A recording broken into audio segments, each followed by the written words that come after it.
Welcome to the Deep Dive, your shortcut to being truly well-informed. Today, we're really diving into something special, a truly significant global event, Buddha Purnima. You might also know it as Buddha Jayanti. Our mission here is to unpack what this festival means, particularly in Nepal, and maybe find some universal lessons in it for all of us. It really is a fascinating day. It commemorates three incredibly pivotal moments in the life of Lord Gautam Buddha. 3 moments. Yes. His birth, his enlightenment, under the Bodhi tree, and his Mahaparinibbana. That's his passing, his final nirvana. Okay. And what's really quite extraordinary is the belief that all 3 of these major events happen the very same day. The same day. The same full moon day in the month of Baisakh. That usually falls in April or May for us. Right, okay. So let's dig into Nepal specifically.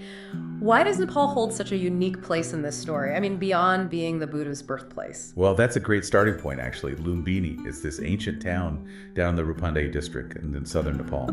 It's internationally recognized, and this is important, it's a UNESCO World Heritage Site. It is the birthplace of Siddhartha Gautama. The man who became the Buddha. Exactly. So that alone makes it a huge spiritual anchor. Yeah. But there's more. On Buddha Purnima itself, Lumbini just transforms. It really becomes the spiritual heart of the whole country. How so? You get thousands and thousands of pilgrims. They come from all over Nepal, obviously, but also India, Sri Lanka, Thailand, Myanmar, Tibet, so many places. Wow. They all journey there to pay their respects. It's a real living testament to its importance, That paints a picture. So I'm really interested in how people actually celebrate this. Like people from different backgrounds in Nepal, Buddhists, Hindus, others. What does the day actually look like for them? Well, for many, it starts really early. Before sunrise, families are up, getting ready to visit temples or monasteries. Okay. There's a real feeling of wanting to be pure.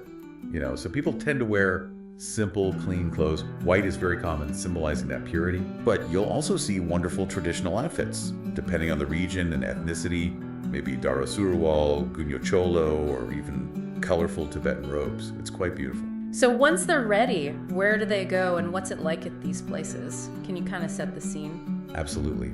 They head to monasteries, gumbas, and these incredible stupas. Think of the really famous ones like Swayambhunath stupa, people often call it the monkey temple. Right, I know that one. Or the huge Buddhanath stupa in Kathmandu. There's also Namo Buddha, Kopan Monastery, and of course Lumbini itself is the main focal point for many. And the atmosphere there. It's thick with devotion. You'll see people walking clockwise around the stupas. It's called Kora. Kora. Okay. And they spin the prayer wheels. These wheels are filled with mantras, written prayers, and you hear chanting, lots of chanting. Especially Om Mani Padme Hum. Oh, People chant it with real concentration.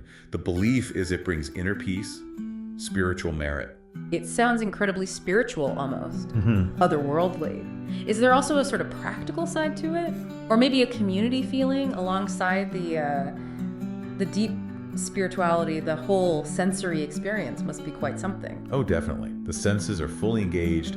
People bring offerings, lots of them. Little butter lamps flickering everywhere, fresh flowers, rice grains, and the air is just filled with the smell of incense. And people offer katas, those white ceremonial scarves, as a sign of respect. Right. And amongst all this, you have the monks, usually in their maroon and saffron robes. They're chanting sutras, reading Buddhist texts. And the lay people. They often sit quietly, meditating maybe, or just listening intently to the teachings. And, something that's really fascinating and quite moving is the symbolism you see.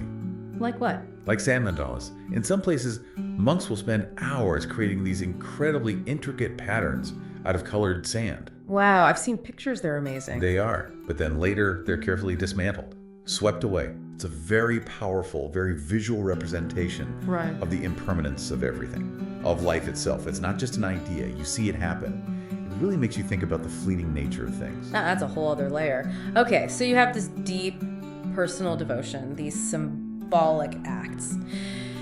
But you mentioned community. Does that involve sharing, maybe food? How does that fit in? Food is huge, absolutely central to the community spirit. At home, in monasteries, people prepare traditional foods very carefully. Like what sort of foods?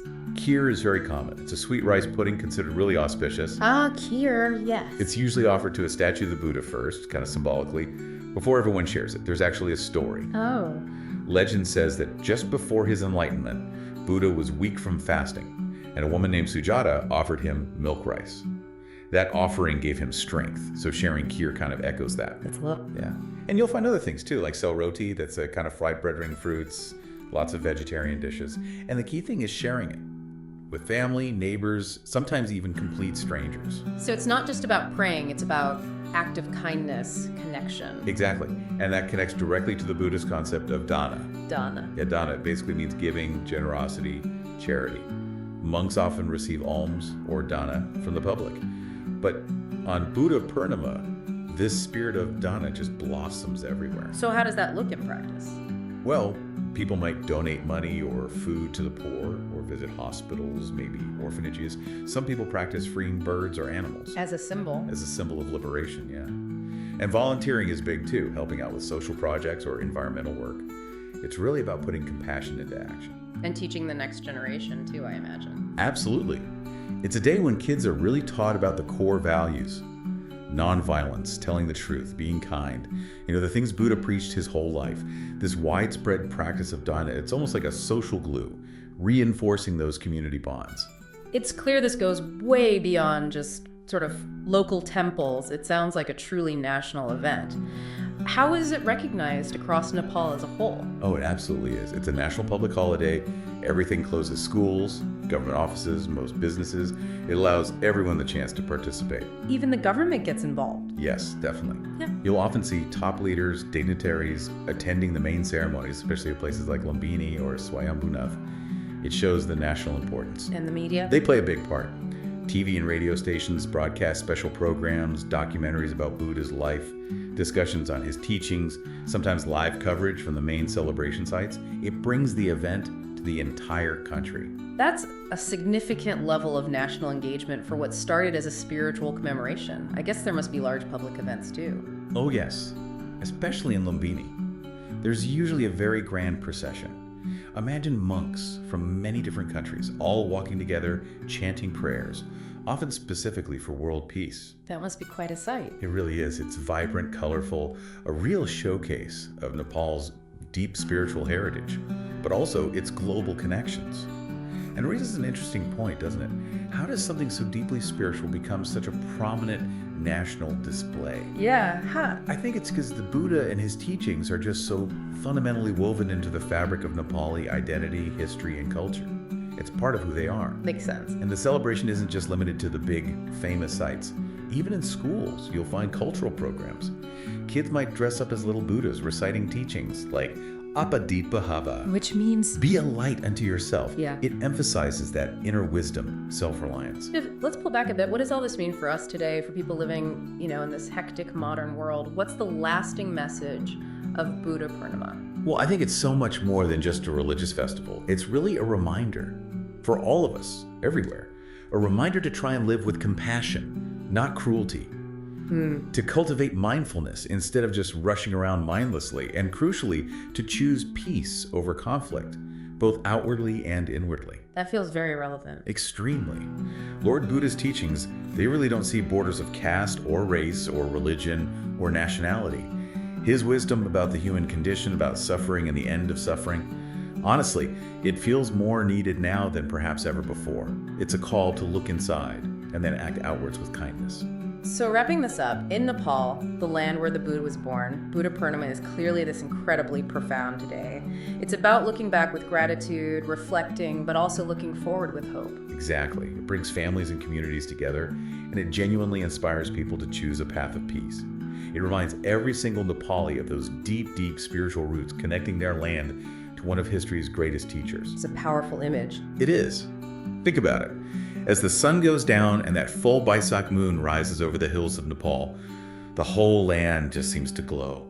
Glows with thousands of butter lamps, with the sound of chants, with quiet, heart-filled prayers. A collective wish. A collective wish for a world guided by love, by wisdom, by truth. So here's something to think about as we finish. How can a celebration like this, one that's rooted in such ancient wisdom, still spark such a strong collective desire for universal peace and happiness today? Think about that ancient mantra. May all beings be happy. May all beings be free from suffering. What does that shared hope across time and cultures tell us about what humans fundamentally need in any era?